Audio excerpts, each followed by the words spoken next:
Graça e paz, meus queridos! Hoje nós vamos trazer aqui um assunto bem polêmico, né? A Bíblia e os dinossauros. Como é que a gente explica isso? Trazer aqui alguma teoria científica e também alguns textos bíblicos também, que algumas escolas teológicas elas acabam adotando para si. A intenção aqui não é dar uma palavra final, mas talvez entender de uma forma mais fácil, né, de compreensão, como que a gente vai lidar com essa situação. Porque existem os criacionistas que dizem, aí datam a Terra de 6.000 anos, mais ou menos, né? E existem os que não são criacionistas, que vão datar a Terra aí, né? A área científica está aí datando a Terra de cerca de 4,5 bilhões de anos, o que não é impossível para um Deus eterno. Mas vamos lá. E a gente começa agora com o texto base do nosso estudo, vai ser Gênesis capítulo 1, versículo 1, tá certo? Muito importante que você guarde isso. No princípio, criou Deus os céus e a terra. Então veja bem, a relação entre a Bíblia e os dinossauros é um tema assim que desperta curiosidade tanto entre cristãos quanto entre estudiosos da ciência.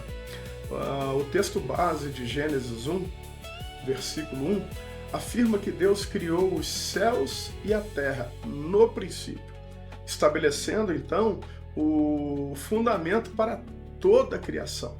A partir dessa declaração, muitos se perguntam como criaturas tão antigas, né, como os dinossauros, se encaixam na narrativa bíblica. Embora a Bíblia ela não utiliza termos modernos, né, como dinossauro, isso não significa que ela ignore a existência de grandes animais que viveram no passado remoto. Então, meu querido, é muito importante lembrar, e eu vou fazer um breve comentário aqui sobre a palavra dinossauro, que ela foi criada em 1842 pelo cientista britânico Richard Owen, muito tempo depois da relação das escrituras. Eu não sei se a minha pronúncia aí com o nome está correta, mas estou falando da forma que eu leio, né?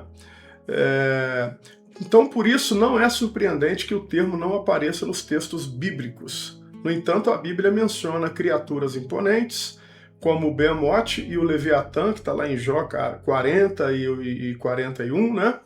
E é descrita como animais de grande força e tamanho, o que leva alguns estudiosos a considerar a possibilidade de que esses animais, né, ou que esses textos façam referência a criaturas semelhantes aos dinossauros ou aos animais extintos de grande porte. Há quem diz, né, segundo alguns estudiosos da teologia, que o livro mais antigo da Bíblia não é o Gênesis, é o livro de Jó.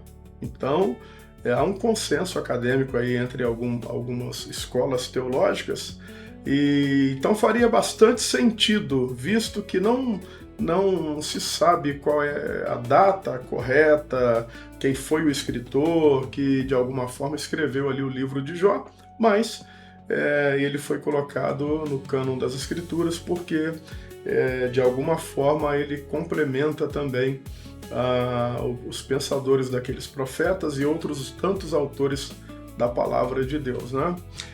Do ponto de vista científico, os fósseis encontrados ao redor do mundo comprovam que os dinossauros existiram e habitaram na Terra por milhões de anos. Irmãos, amigos, é muito relevante pensar isso. É impossível negar a existência dos dinossauros, porque onde há fatos não há argumento contrário. Nós temos os fósseis aí que são achados, datados aí por meio de química da ciência, do carbono 14 e tal, e tantas outras coisas aí, para poder falar sobre isso. Então, Diante do ponto de vista científico, os fósseis encontrados ao redor do mundo comprovam que os dinossauros existiram, habitaram a Terra por milhões de anos, tá? Então a ciência busca explicar sua origem e extinção por meio de métodos como datação geológica e estudos paleontólogos. Já a Bíblia, por sua vez, não tem como objetivo fornecer detalhes científicos, mas sim revelar verdades espirituais e teológicas sobre Deus, a criação e o propósito da humanidade. Assim como muitos cristãos, entendem que a ciência e fé podem dialogar, cada uma contribuindo com a perspectiva diferente sobre a história da Terra. Então, o estudo de hoje, ele busca unir o conhecimento científico com a leitura bíblica, mostrando que não há necessidade de conflito entre ambos. Ou seja, a ausência da palavra dinossauro nas Escrituras não invalida a sua existência, mas apenas reflete o contexto histórico em que a Bíblia foi escrita. Ao analisar o tema com equilíbrio, é possível compreender que a criação divina é ampla e complexa e que os dinossauros fazem parte dessa história grandiosa que revela o poder e a sabedoria de Deus, né? Então, a Bíblia ela não tem um objetivo de falar de determinados assuntos, porque ela tem como objetivo mostrar que existe um Deus criador de todas as coisas, o plano de salvação, da queda do homem, o plano de salvação e redenção, né? A vinda do Messias, né? Aquele que morre, que é crucificado ali a seu tempo, morre, ressuscita ao terceiro dia, a igreja emergente ali em Atos dos Apóstolos e por aí vai. Então, em alguns, não é o objetivo da Bíblia em si tratar sobre a questão dos dinossauros, mas eu quero frisar para você aqui, que pode com certeza discordar de mim, sem problema nenhum, tá bom? O canal aqui é democrático e eu acho que cada ponto de divergência também, de pensamentos, a gente pode lidar com ele numa perspectiva melhor, né? Tá certo? Então, você aprende comigo um pouco, eu aprendo um pouco com você, e junto nós aprendemos aí com o que a ciência e a Bíblia nos fala, tá certo? Então, analisando aí o nosso segundo tópico, né? A Bíblia e os dinossauros, ainda com o texto base de Gênesis 1:1, né? No princípio criou Deus os céus e a terra, é um assunto que fascina muito as pessoas, porque ela trata de uma ficção científica, né? Porque uma ficção científica é aquilo que pode ser real em algumas vezes, mas que não há ainda como comprovar determinadas situações, e então há muitas conjecturas, entendimentos e tal sobre o assunto.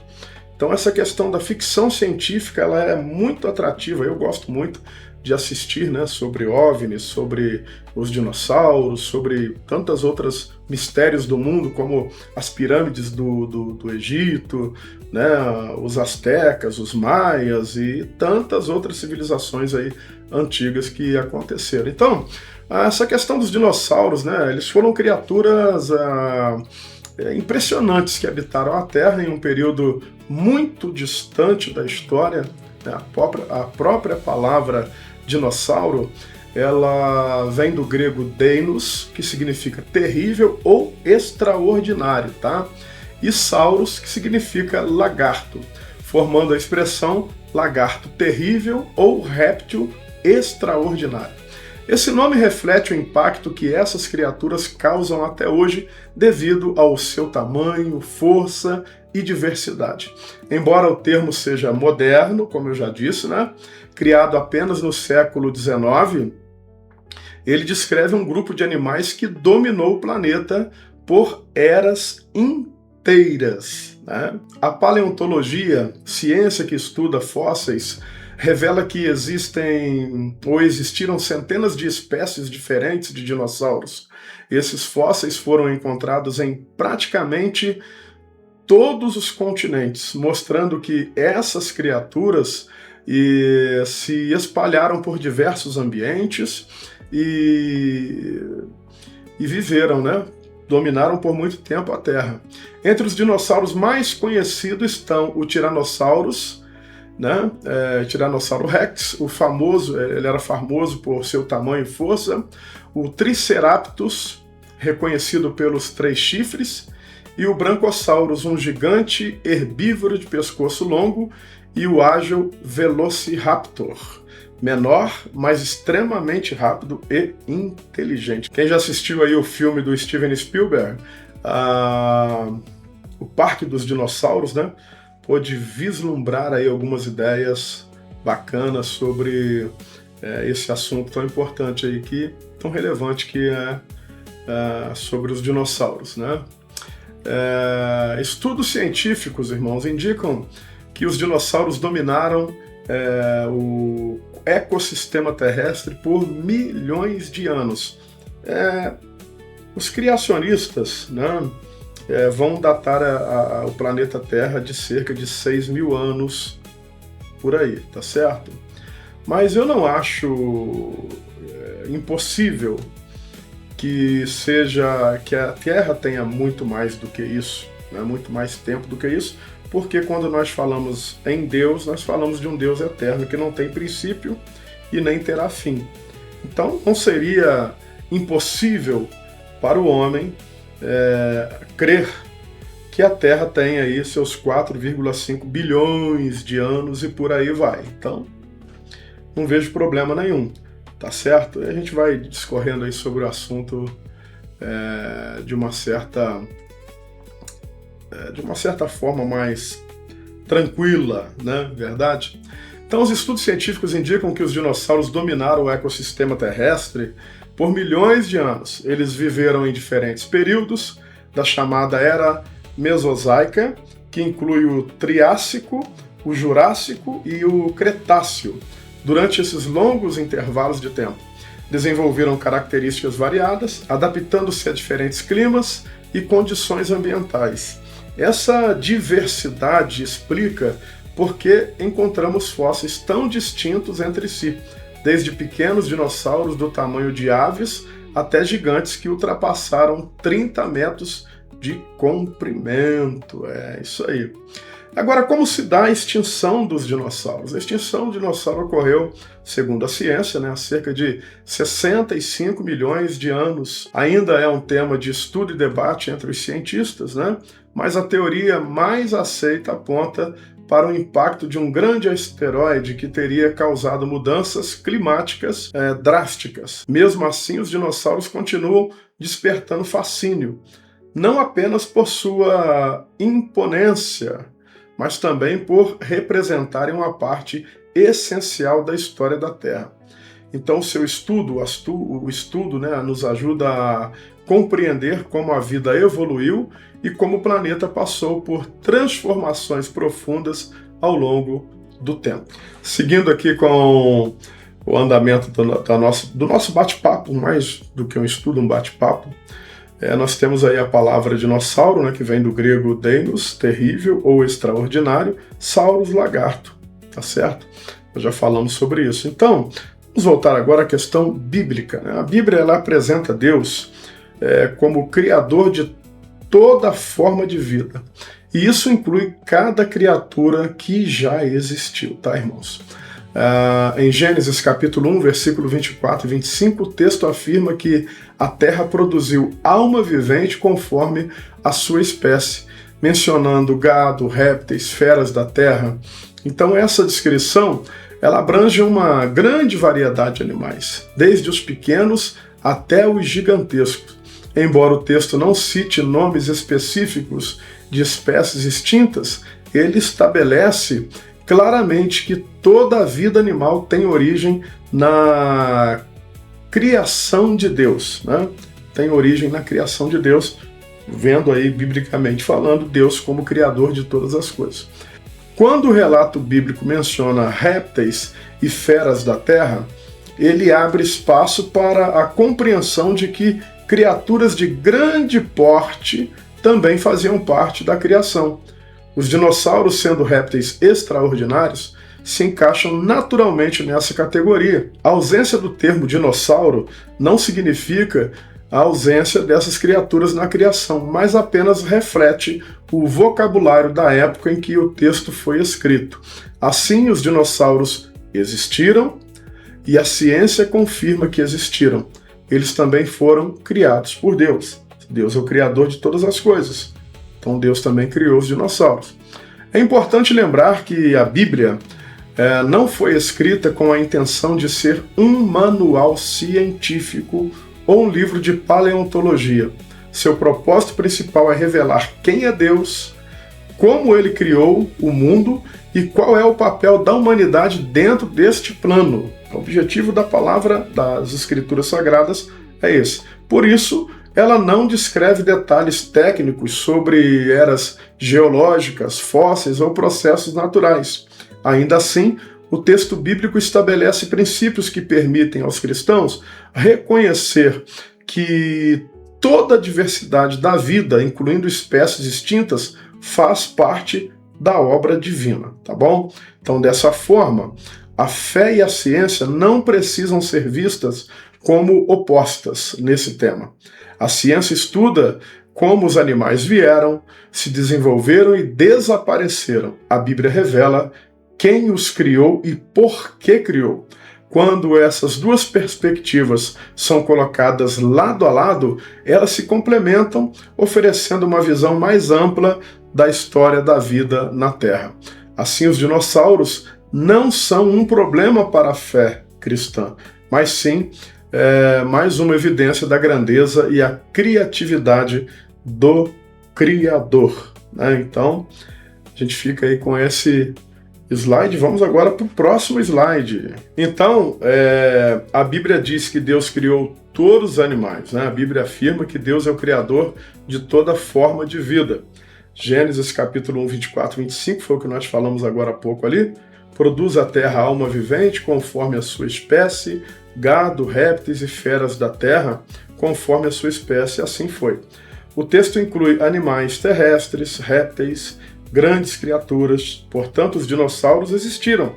Eles também fazem parte da criação divina, foi o que nós encerramos o outro quadro ali, e a Bíblia não pretende ser um livro de paleontologia, mas revela quem criou todas as coisas. Então nós precisamos manter a nossa fé baseado nisso aí, tá certo? Negar a existência não tem como, porque há provas concretas, certo? Mas a gente pode caminhar lado a lado com a ciência e com a palavra de Deus e achar um meio termo aí para eles, né? Para esse tipo de assunto. Neste tópico 3, nós temos aí o Behemoth de Jó 40, né? Muitos estudiosos cristãos veem uma possível referência a um animal gigantesco lá no livro de Jó, que eu disse que, segundo algumas escolas teológicas, há um consenso de que Jó é o livro mais antigo da Bíblia, né? Então, Jó 40, versículo 15 ao 19, tem um resumo aí, né? Contemplai agora o Behemoth que eu fiz contigo. Come erva como boi, a sua força está nos seus lombos, move a sua cauda como um cedro. Então nós temos aí algumas características descritas: animais terrestre, herbívoro, extremamente forte, possui uma cauda muito grande. Alguns intérpretes acreditam que seja um hipopótamo ou um elefante, mas há uma problemática, porque a cauda do hipopótamo e do elefante, ela não se arrasta pela terra. Então, há aí algumas polêmicas envolvendo esse assunto aí. Outros entendem que a descrição ultrapassa esses animais conhecidos e pode apontar para uma criatura semelhante aos grandes saurópodes. Isso aí. O livro de Jó, ele apresenta uma das descrições mais intrigantes de um grande animal na Bíblia, né? O Behemoth, né, em Jó 40, versículo 15 ao 19, Deus chama a atenção de Jó para contemplar essa criatura poderosa, destacando a sua robustez e uma cauda comparada a um cedro, uma árvore grande e resistente. Então não era um animal qualquer. Essa comparação chama a atenção, pois sugere um animal de proporções impressionantes, muito maior do que os animais comuns conhecidos hoje. Então há um mistério aí envolvendo esse texto, né? Ao longo da história, muitos intérpretes cristãos tentaram identificar o Behemoth como animais modernos, né? Alguns sugerem que poderia ser um hipopótamo devido ao seu tamanho e força, enquanto outros apontam para o elefante, também herbívoro e imponente. No entanto, essas interpretações enfrentam dificuldades, especialmente por causa da descrição da cauda. Nem o hipopótamo, nem o elefante possuem uma cauda que poderia ser comparada a um cedro, o que leva muitos estudiosos a considerar que o texto descreve algo além dos animais atuais, certo?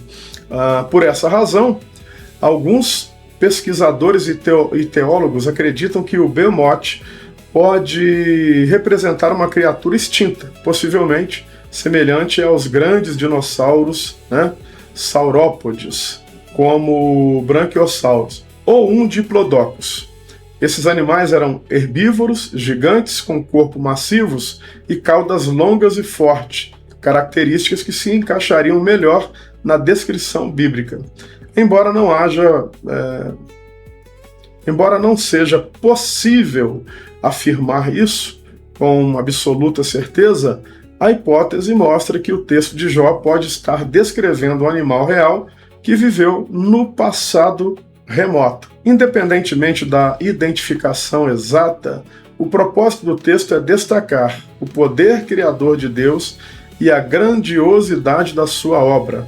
O Behemoth é apresentado como um exemplo de força e de complexidade da criação, algo que ultrapassa a compreensão humana. Assim, as passagens não são apenas curiosidades sobre criaturas antigas, mas também reforça a mensagem central do livro de Jó, a soberania de Deus sobre toda a natureza. A possível conexão com os animais gigantes do passado apenas amplia o senso de maravilha diante da criação divina. Agora nós temos aí mais uma referência de Jó 41 sobre o Leviatã. É outro texto frequentemente citado por alguns estudiosos e curiosos, né, sobre o assunto. Jó 41, versículo 1, poderás tirar com anzol o Leviatã? A descrição inclui escamas poderosas, força extraordinária, difícil de capturar, aspectos simbólicos e impressionantes. Alguns estudiosos o identificam como um crocodilo, um animal marinho extinto e uma linguagem simbólica representando o caos. Outros enxergam semelhanças com grandes répteis pré-históricos marinhos, né? O capítulo 41 do livro de Jó vai apresentar uma descrição mais impressionante e misteriosa de toda a Bíblia. O Leviatã. Deus desafia Jó perguntando se ele seria capaz de capturar essa criatura com um simples anzol, destacando a sua força e indomabilidade. Então era um animal de grande porte e de difícil de predar, né? É bem complicado. A descrição bíblica ela menciona escamas resistentes, poder extraordinário e uma natureza praticamente impossível de ser dominada pelos seres humanos. Isso mostra que o Leviatã era visto como uma criatura terrível e temível, cuja existência revelava a grandeza e o poder de Deus.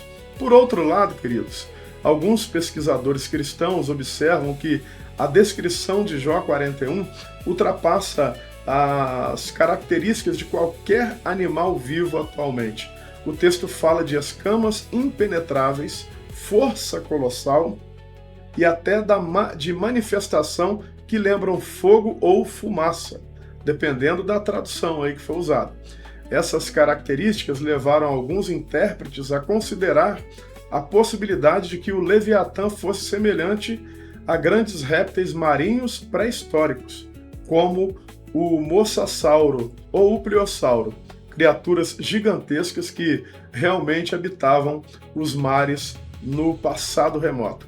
Agora, independente da identificação exata, o propósito do texto é claro, mostrar que o Leviatã é uma criatura que o ser humano não pode controlar, mas que está totalmente sujeita ao poder de Deus. Assim como o Behemoth, o Leviatã serve como um exemplo da majestade e soberania divina sobre toda a criação. A possível conexão com animais extintos apenas amplia a percepção da grandeza de Deus, que criou seres tão impressionantes que continuam despertando fascínio até hoje, né? Então, um assunto muito vasto, muito polêmico e muito interessante de se pensar. Entre as teorias mais difundidas estão a teoria do intervalo, Gap Theory. É uma interpretação conhecida entre os cristãos e é chamada, ele apresenta Gênesis 1, versículo 1, por isso que eu falei lá no começo, ó, marca aí. No princípio criou Deus os céus e a terra. E Gênesis 1, 2, e a terra era sem forma e vazia. Segundo essa visão, a teoria poderia ter passado por eventos anteriores à criação do homem. Os dinossauros poderiam ter vivido nesse período remoto, sua extinção teria ocorrido antes de Adão. O que eles argumentam dentro desse assunto é o seguinte, que entre um versículo e outro podem-se ter passado milhões e milhões de anos, como nós conhecemos, né? A palavra de Deus vai dizer que um dia para Deus é como 1000 anos, e 1000 anos para Deus é como um dia, então é irrelevante. Então, eles fazem uma comparação aí do versículo 1 do capítulo 1 de Gênesis ao versículo 2, em que diz, no princípio criou Deus os céus e a terra. Quando nós vamos olhar os textos posteriores a este, no mesmo capítulo, vai dizer que tudo que Deus fez é bom. Ou seja, qual é a ideia? Se tudo que Deus fez é bom, como é que Deus iria criar uma terra sem forma e vazia? Se tudo que ele faz é bom. Então, qual é o entendimento aí? É que no princípio criou Deus os céus e a terra. Aí explicaria a história dos dinossauros, né? E de tudo aquilo que a ciência corrobora em favor dele, tá? E aí, depois da extinção dos dinossauros, segundo aí a ciência, né? Um grande meteoro caiu, né? Num determinado lugar, acho que é lá no México, inclusive, levantou uma poeira muito grande por milhões e milhões de anos, foi ali, cobriu, né, toda a atmosfera, e aí os herbívoros iam morrendo porque não havia mais fotossíntese nas plantas e tal, e aí os que iam sobrevivendo ainda eram os carnívoros, até chegar à sua extinção total. Então imagino que quando chegou a extinção total, a Terra estava um caos. Aí entra o versículo 2, né? E a terra era sem forma e vazia. Aí a ideia é que Deus, a partir daí, reformula a terra, né? Faz vamos dizer aí, um reparo na terra, né? E aí começa a história do homem a partir daí, tá certo? Esta teoria ela procura harmonizar a narrativa bíblica com partes das evidências geológicas e moderna.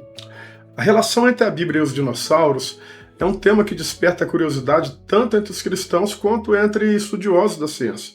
O texto base de Gênesis 1, versículo 1, afirma que Deus criou os céus e a terra, no princípio, estabelecendo fundamento para toda a criação. A teoria do intervalo, também chamada de Gap Theory, é uma interpretação adotada por alguns cristãos que buscam harmonizar o relato bíblico da criação com evidências científicas sobre a antiguidade da Terra. Então essa visão ela propõe que existe um intervalo de tempo muito longo entre Gênesis capítulo 1, versículo 1, como eu disse, e Gênesis capítulo 1, versículo 2. Gênesis 1 vai dizer lá, no princípio criou Deus os céus e a terra. Parou. Ponto. Tá certo? Aí vem o 2, e a terra era sem forma e vazia. Nesse espaço de tempo que não é detalhado nas escrituras, teria ocorrido uma história anterior à criação descrita nos 6 dias. Assim, a Bíblia não estaria negando a existência de eras geológicas antigas, apenas não as descreve diretamente. Lembrando que o que nós estamos falando aqui nada mais é do que uma teoria. E o que é teoria? Teorias são conjecturas ou ideias ou interpretações que nós temos acerca de determinados assuntos, ou seja, aquilo que é teoria pode ser verdade, mas não temos como comprovar verdadeiramente se aquilo é oficial. Agora, o que é verdade é fato. Quer ver uma coisa interessante? Risca um palito de fósforo, vai haver uma chama. Se você soprar o palito de fósforo, a chama apaga, mas pega o dedo e coloca lá na cabecinha do palito de fósforo assim que o fogo apagar. Você vai queimar seu dedo, né? Então isso não é teoria, isso é lei, isso é fato. Então você precisa entender que esse discurso que nós estamos tendo aqui trata de uma teoria, uma especulação sobre o que poderia ter acontecido acerca da extinção dos dinossauros e a Bíblia, né? No caso, a relação entre os dois. Então, segundo essa interpretação, a Terra poderia ter passado por eventos significativos antes da criação do homem, incluindo o surgimento e a extinção de criaturas antigas. E aí é nesse ponto que muitos defensores da teoria sugerem que os dinossauros poderiam ter vivido, né, nesse período remoto, muito antes de Adão. Aí fica bem interessante e compreensivo, né? Dessa forma, a existência de fósseis e registros geológicos seria compatível com a narrativa bíblica, sem exigir que os dinossauros convivessem com os seres humanos. Tá certo? Então, a teoria do intervalo também, ela tenta explicar a expressão sem forma e vazia, como resultado de algum evento catastrófico anterior, possivelmente ligado à queda de Satanás ou à mudança profunda na Terra. Embora essa ideia não seja explicitamente afirmada na Bíblia, ela é usada por alguns intérpretes para justificar a presença de camadas geológicas complexas e fósseis de criaturas extintas. Assim, o relato dos 6 dias da criação seria uma reorganização ou renovação ou reforma da Terra, e não necessariamente sua criação absoluta a partir do nada, tá certo? Apesar de não ser aceita por todos os cristãos, a teoria do intervalo representa uma tentativa de conciliar fé e ciência, conhecendo tanto a autoridade das Escrituras quanto as evidências geológicas modernas. Ela não altera a mensagem central de Gênesis, ou seja, Deus é o Criador de todas as coisas, mas ela oferece uma possível explicação para fenômenos naturais que não são detalhados no texto bíblico. Para muitos, essa abordagem permite uma leitura mais ampla e integrada à criação, sem conflito entre a revelação bíblica e as descobertas científicas. Aí cabe a você decidir, estudar um pouco mais sobre o assunto, né? Eu acho, assim, eu sou bem inclinado para essa teoria, né? Como uma explicação simples, mas que traz uma eficácia muito grande para tentarmos compreender aquilo que é incompreensível, que é a mente de Deus, né? Mas é uma teoria, a teoria do intervalo é uma teoria que eu acho muito interessante, tá certo? Mas eu não estou aqui para formar opinião, mas para discutir com você e te fazer pensar um pouco também, tá certo? A partir desse ponto, nós vamos falar sobre a visão da Terra antiga. A maioria dos cientistas atualmente conclui, né, que a Terra tem 4,5 bilhões de anos. Essa conclusão não surge de uma única fonte, mas de um conjunto robusto de evidências acumuladas ao longo de décadas de pesquisa. Dentro dessa perspectiva, os dinossauros teriam vivido entre 230 e 66 milhões de anos atrás, ocupando a Terra por um período extremamente longo antes da sua extinção. Essa linha do tempo ajuda a explicar a grande diversidade de fósseis encontrados entre regiões do mundo inteiro, lugares diferentes, né? Então, essa visão da Terra antiga que data aí a Terra de 4,5 bilhões de anos, né? E chega a essa conclusão aí.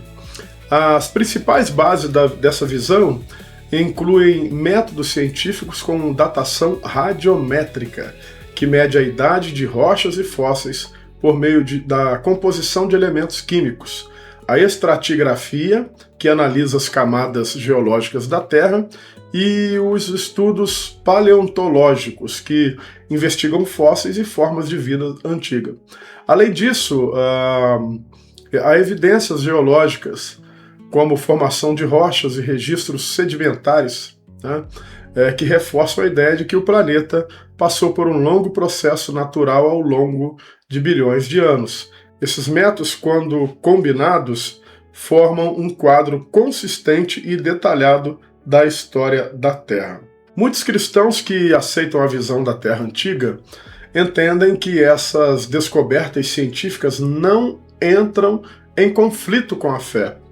Para eles, reconhecer que o planeta é antigo não diminuiu a crença de que Deus é o Criador de todas as coisas. Em vez disso, veem a ciência como uma ferramenta que revela como Deus estruturou o universo e conduziu os processos naturais ao longo do tempo. Assim, a fé e a ciência podem caminhar juntas, cada uma oferecendo respostas para perguntas diferentes, mas complementares.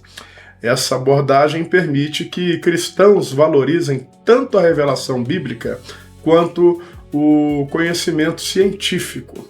A Bíblia, segundo essa perspectiva, não tem como objetivo fornecer datas ou detalhes técnicos sobre eras geológicas, mas sim revelar verdades espirituais e teológicas. Já a ciência busca compreender o mecanismo e a cronologia da criação. Quando essas duas áreas são vistas de forma harmoniosa, a existência de dinossauros e a antiguidade da Terra deixam de ser um problema e passam a ser parte da grandiosa obra de Deus revelada em sua natureza. Maravilha, né, irmãos? Vamos lá. Agora nós vamos falar sobre uma outra problemática, que é a visão da Terra jovem, né? Também chamada de criacionismo da Terra. Ela é defendida por cristãos que interpretam o relato de Gênesis de forma mais literal, ou seja, que a partir do momento que começa a narrativa de Gênesis 1, ali é a criação da Terra. E a partir dessa datação, dos relatos bíblicos ali em Gênesis, a Terra teria apenas 6.000 anos, tá certo? Então, essa é a visão da Terra jovem, está atrelada ao criacionismo da Terra jovem, tá bom? Vamos lá então. Dentro dessa visão, os dias da criação são entendidos como dias literais de 24 horas, e toda a vida, incluindo os dinossauros, teria sido criada na mesma semana descrita em Gênesis capítulo 1. Assim, a história da Terra seria muito mais recente do que sugerem os modelos científicos tradicionais. Um dos pontos centrais dessa interpretação é a ideia de que dinossauros e seres humanos coexistiram. Segundo essa visão, os dinossauros teriam sido criados no sexto dia, junto com os demais animais terrestres e com o próprio homem. Além disso, alguns defensores afirmam que certos dinossauros poderiam ter sobrevivido ao dilúvio de Noé, possivelmente preservados na arca ou sobrevivendo em ambientes isolados por algum tempo após o evento. Essa leitura busca explicar por que algumas culturas antigas possuem relatos de criaturas semelhantes a dragões, né? Os criacionistas da Terra Jovem também argumentam que relatos históricos de dragões encontrados em diversas civilizações, como chineses, babilônios, europeus medievais e povos indígenas, poderiam ser memórias distantes de encontro com criaturas semelhantes a dinossauros. Para eles, essa história não seria apenas mitos, mas registros culturais de animais reais que viveram com os seres humanos. Além disso, afirmam que certos fósseis e formações geológicas podem ser interpretadas de maneira diferente da visão evolucionista, especialmente quando considerados sob a perspectiva de um grande cataclismo global como o dilúvio, né? E aí existem alguns problemas muito grandes, porque alguns acreditam num dilúvio local, né? E outros acreditam num dilúvio total, que atingiu toda a Terra. Então há uma discussão aí dentro desses assuntos. Talvez eu traga alguns pensamentos aqui nos próximos vídeos, né? Embora essa visão não seja aceita pela maioria dos cientistas, ela continua sendo uma posição significativa dentro do cristianismo contemporâneo. Para seus defensores, acreditar em uma terra jovem não diminuiu a fé, mas reforça a confiança na literalidade das Escrituras. Ao mesmo tempo, essa perspectiva busca oferecer explicações alternativas para fósseis, eras geológicas e a presença de dinossauros na história da Terra. Assim, o criacionismo da Terra Jovem representa uma tentativa de interpretar o mundo natural a partir de uma leitura fiel e direta da Bíblia, ou seja, uma leitura literal, né? Tá certo? E se eu faço essa leitura literal, eu não dou espaços para outras teorias, e por aí vai. Bom, esse 8º tópico do nosso bate-papo aqui vai falar sobre o dilúvio e os fósseis. Alguns criacionistas afirmam que o dilúvio descrito em Gênesis contribui para a formação de muitos depósitos fossilíferos. Gênesis capítulo 7, versículo 19 vai dizer assim: "E prevaleceram as águas excessivamente sobre a terra." Segundo essa interpretação, grandes catástrofes podem soterrar rapidamente organismos. Isso favorecia a fossilização, tá? A geologia convencional entende que a maioria dos fósseis resulta de um processo distribuído ao longo de extensos períodos e tempos, né? Vamos lá então, dentro do criacionismo da Terra Jovem, muitos estudiosos defendem que o dilúvio descrito em Gênesis teve um papel fundamental na formação de grandes partes de depósitos fossilíferos encontrados hoje. O texto bíblico afirma: "As águas prevaleceram excessivamente sobre a terra", indicando um evento de proporção catastróficas. Para essa interpretação, um fenômeno tão intenso teria provocado deslizamento, soterramento rápidos e mudança drástica no ambiente, criando a condição ideal para a prevenção de organismos que, em circunstâncias normais, se decomporiam rapidamente. E engraçado, porque quando a gente tem aí fortes chuvas, né, como aconteceu agora lá no sul também, você vai ver que o poder da água, da natureza ali, é um poder devastador. Então não é muito difícil de entender essa linha de pensamento aí do criacionismo da Terra Jovem. Segundo essa perspectiva, grandes catástrofes naturais, como enchentes repentinas, erupções vulcânicas e movimentos violentos de terra, poderiam soterrar animais e plantas de forma quase instantânea. Esse soterramento rápido é um dos fatos essenciais para a fossilização, já que impede a ação de predadores, bactérias e intempéries. Assim, muitos criacionistas argumentam que o dilúvio bíblico explicaria não apenas a existência de fósseis, mas também sua destruição em grandes camadas sedimentares ao redor do mundo. Então é interessante isso. Por outro lado, a geologia convencional entende que a maioria dos fósseis não se formou em um único evento global, mas ao longo de períodos extremamente longos. De acordo com essa visão, processos como sedimentação lenta, mudanças climáticas graduais e transformações ambientais contínuas foram responsáveis por enterrar o organismo ao longo de milhões de anos. A estratigrafia, o estudo das camadas de rochas, mostra padrões que, segundo os geólogos, refletem ciclos naturais e não um único cataclismo universal. Apesar das diferenças entre as interpretações, ambas buscam explicar o mesmo fenômeno, a existência de fósseis e a história da Terra. Para muitos cristãos, compreender essa perspectiva não significa escolher entre a fé e a ciência, mas reconhecer que há diferentes maneiras de interpretar os dados disponíveis. Enquanto alguns veem o dilúvio como chave para entender os fósseis, outros consideram o processo geológico longo, como parte da forma pela qual Deus estruturou o mundo. Em ambos os casos, a criação continua sendo vista como obra divina, revelada tanto na Bíblia quanto na natureza.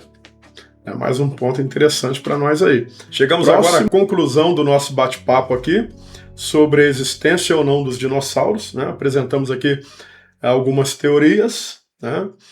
Algumas divergências e algumas convergências entre a ciência e a Bíblia, tá certo? Em nossa conclusão, que chegamos é que os dinossauros continuam sendo um dos grandes temas de investigação científica, não há como negar. A Bíblia também não menciona diretamente o termo dinossauro, mas apresenta Deus como o criador de todas as coisas. Existem diferentes interpretações cristãs. Então nós temos aí o criacionismo da Terra Jovem, a teoria do intervalo, o criacionismo progressivo e a evolução teísta. São teorias que tentam, de alguma forma, argumentar sobre esse tipo de assunto. O ponto fundamental em comum entre entre todas essas teorias, é que, apesar das diferenças, todos concordam em um ponto essencial: o universo não é fruto do acaso absoluto. Ele reflete a grandeza do Criador. Isso é mais importante. Um versículo final aí para nossa meditação, Colossenses capítulo 1, versículo 16, que diz: porque nele foram criadas todas as coisas que há nos céus e na terra, visíveis e invisíveis. Tudo foi criado por ele e para ele. Uma frase de efeito para nós. Os fósseis podem contar como algumas criaturas viveram. A Bíblia revela quem criou todas elas. Espero que você tenha gostado desse bate-papo, que você possa buscar conhecer um pouco mais. Como eu estou estudando aqui, a intenção aqui não é dar uma palavra final, porque eu também estou aprendendo junto com você, conhecendo outras ideias, outras teorias e trazendo para a minha vida aquilo que eu acho importante, tá bom? Um forte abraço a você, que Deus abençoe a tua vida, a tua casa, a doce paz do Senhor.